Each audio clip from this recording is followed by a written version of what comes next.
नमस्कार प्यारे बच्चों साथियों। आज की जो करंट अपडेट है, लेटेस्ट अपडेट है, आप सबने पढ़ा भी होगा अखबार में आज। तो एक तो आयोग के जो कमीशन है इसके 2 सदस्यों की नियुक्ति हुई है। ये बिल्कुल लेटेस्ट अपडेट है, ठीक है। इस पर थोड़ी चर्चा करेंगे। डी ग्रुप के कॉमन कैडर के लिए पोर्टल खोल दिया है। जो भी सिलेक्टेड बच्चे हैं, 10,997 जो भी बच्चे हैं, कितने बच्चों ने ज्वाइन किया है, तो उन बच्चों के लिए जो कॉमन कैडर में जिनकी नियुक्ति हुई है उनके लिए पोर्टल खोला गया है, ठीक है। उसके बाद वो तीसरी मेन अपडेट है कि जो हमारे माननीय चेयरमैन साहब ने कहा है कि 2 मास के अंदर, 2 महीने के अंदर, क्योंकि इतना ही समय बचा है विधानसभा चुनाव से पहले, 50,000 नए पदों को भरे जाएंगे, ठीक है। तो अब ये 50,000 नए पद कौन से हैं, इन पर भी थोड़ी सी हम चर्चा करेंगे। डी ग्रुप की सेकंड जो वेटिंग लिस्ट है इस पर चर्चा करेंगे, क्योंकि वास्तव में साथी जो भाई तनाव भी कह सकते हो या इंतजार कह सकते हो, तो वो साथी जो इंतजार कर रहे हैं, 2600 कितने 57 पद ऐसे हैं जो होल्ड पर रखे हुए हैं। कुछ लगभग 2800 3,000 बच्चे जिन्होंने ज्वाइन नहीं किया है। तो चूंकि ये प्रक्रिया तेज है तो इस पर भी थोड़ी चर्चा करेंगे।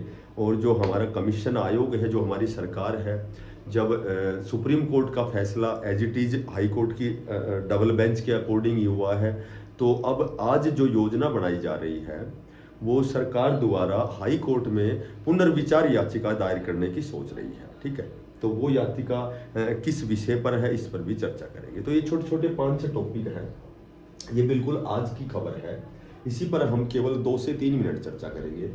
देखो, आयोग के 2 सदस्यों की नियुक्ति अनिवार्य थी, क्योंकि जो भी एचएसएससी का जो भी कार्य था, जो भी प्रक्रिया थी, वो बिना जब तक 3 सदस्य नहीं होते हैं तब तक ना तो कोई रिजल्ट आता है, ना कोई वेटिंग लिस्ट आती है, ठीक है, ना कोई एग्जाम की प्रक्रिया स्टार्ट होती है। तो उस सभी कामों के लिए अल्प समय है हमारे पास, ये कह सकते हैं।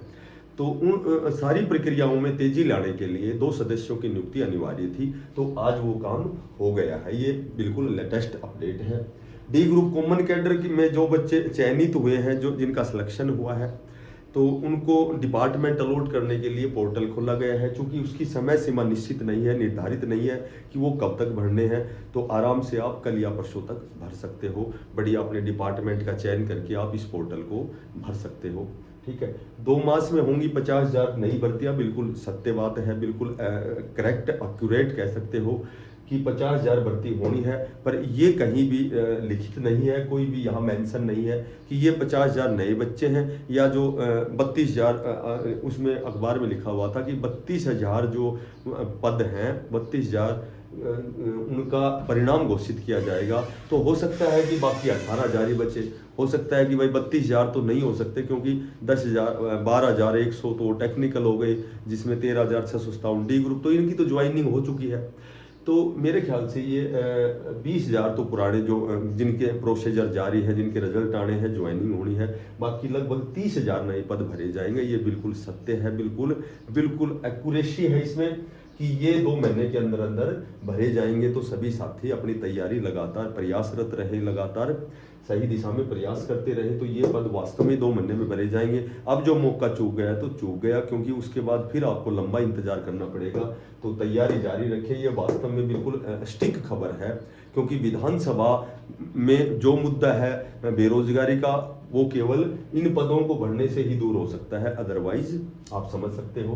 डी ग्रुप की जो सेकंड वेटिंग लिस्ट है, ठीक है, कई जगह आता है आज शाम को लिस्ट आने वाली है, ठीक है, या फिर कल आएगी परसों आएगी, पर ये सच्चाई है, बिल्कुल बिल्कुल एक्यूरेसी कह सकते हो इसको, सच्चाई कह सकते हो कि लिस्ट वास्तव में आ रही है।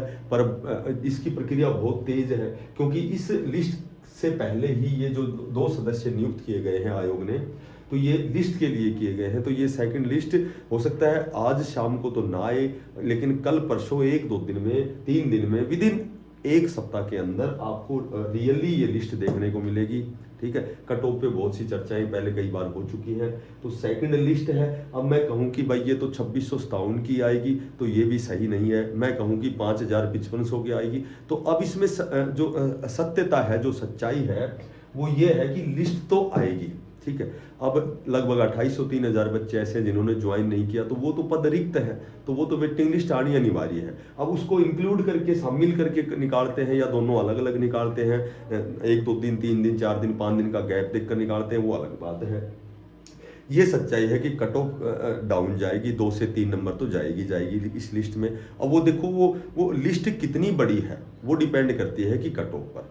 ये अलग बात है कि भाई जैसे कई जगह ये भी बच्चे कहते हैं कि भाई लिस्ट जी कितनी कट ऑफ, एक ही नंबर नीचे जाए या आधे नंबर नीचे जाए, तो ये कोई सच्चाई 100% प्रमाण किसी के पास नहीं है कि कितनी नीचे जाएगी। पर ये सच्चाई है कि 95 में से जो ये पहली जो लिस्ट आएगी, बड़ी लिस्ट आती है तो 3 से 4 नंबर कम जाएगी, और नहीं तो मेरे ख्याल से 2 नंबर नीचे जाने की 95% संभावना है। ठीक है।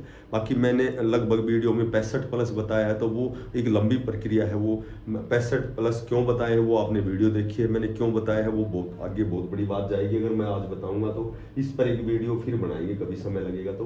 रिव्यू पिटिशन की बात यह है कि जो पुनर्विचार जो याचिका दायर होनी है उस पर योजना बनाई जा रही है कि भाई 20 ग्रुप को कैसे बचाया जाए, जबकि 20 ग्रुप के बारे में यदि मैं कहूँ, मेरे अनुभव से कहूँ, तो भाई 50% चांस है कि 50% तो उनका एग्जाम होगा, और 50% ये जब पुनर्विचार याचिका दायर करेंगे, जब बातें की जाएंगी कोर्ट में जा करके, तो ये लगभग 20 ग्रुप को बचाया जा सकता है। ये पॉसिबिलिटी है, ये प्रोबेबिलिटी है। अब हम बात करते हैं टीजीटी रिजल्ट की। जो ये वीडियो बनाने का जो मेरा मेन मकसद है कि भाई साथियों के कहने से भाई टीजीटी का रिजल्ट बताओ केवल, क्योंकि टीजीटी की बात कोई नहीं करता, सब सी और डी ग्रुप की बातें करते हैं। तो भाई टीजीटी की यदि मैं बात करता हूं, तो जो हाई कोर्ट की डबल बेंच का जो फैसला आया है, जिसने 5 नंबर निरस्त किए हैं, 5 नंबर जिसने हटाए हैं, उसी बेंच द्वारा ये कहा गया है कि 5 नंबर तो हट गए, इसका भैया 5 नंबर था और एक्सपीरियंस का मामला था, तो एक्सपीरियंस का मामला डबल बेंच में बताया गया है कि भाई एक्सपीरियंस का कोई विशेष मामला नहीं है। ठीक है। सरकार ने खुद ये कहा है कि भाई हम इस विचार पर एग्जामिन करेंगे कि भाई 4 नंबर एक्सपीरियंस के किसे मिलने चाहिए और किसे नहीं मिलने चाहिए। तो एग्जामिन के चक्कर में ये इन साथियों को, भावी अध्यापकों को, इन राष्ट्र के निर्माताओं को इंतजार करवाया जा रहा है। जबकि सच्चाई ये है कि यदि सरकार सोचे, मेरे ख्याल से यदि सोचे, या बातें भी होती होंगी क्योंकि वहाँ बहुत ही प्रतिष्ठित और बहुत ही अनुभवी, इंटेलिजेंट, ब्रिलियंट भी उस कानूनी टीम में शामिल है, तो ये बातें भी हैं कि यदि हाई कोर्ट में जाकर जो पुनर्विचार याचिका है जो दायर करेंगे, वहाँ यदि विनम्रता से डबल बेंच पे बात की जाए कि भाई ये मामला जो है 5 नंबर का एक्सपीरियंस का मामला है, इस केस को सॉर्ट आउट या विड्रा कर सकते हैं, और ये जो रिजल्ट है ये आने में कोई दिक्कत है ही नहीं, क्योंकि 5 नंबर का मामला इस पर नहीं है, ना डी ग्रुप पर है, ना इस पर है।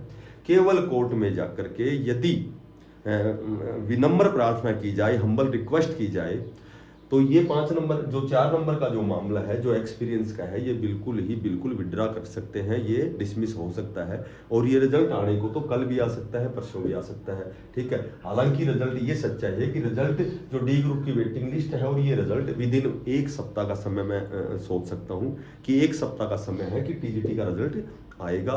ठीक है। और बहुत जल्दी आएगा। जिन साथियों ने मेहनत की है, जिन साथियों ने प्रयास किया है, सही दिशा में प्रयास किया है, उन साथियों को पॉजिटिव रिजल्ट देखने को मिलेगा। डी ग्रुप की वेटिंग लिस्ट आने वाली है, टीजीटी का रिजल्ट आने वाला है। सभी साथियों को बेस्ट ऑफ लक, धन्यवाद।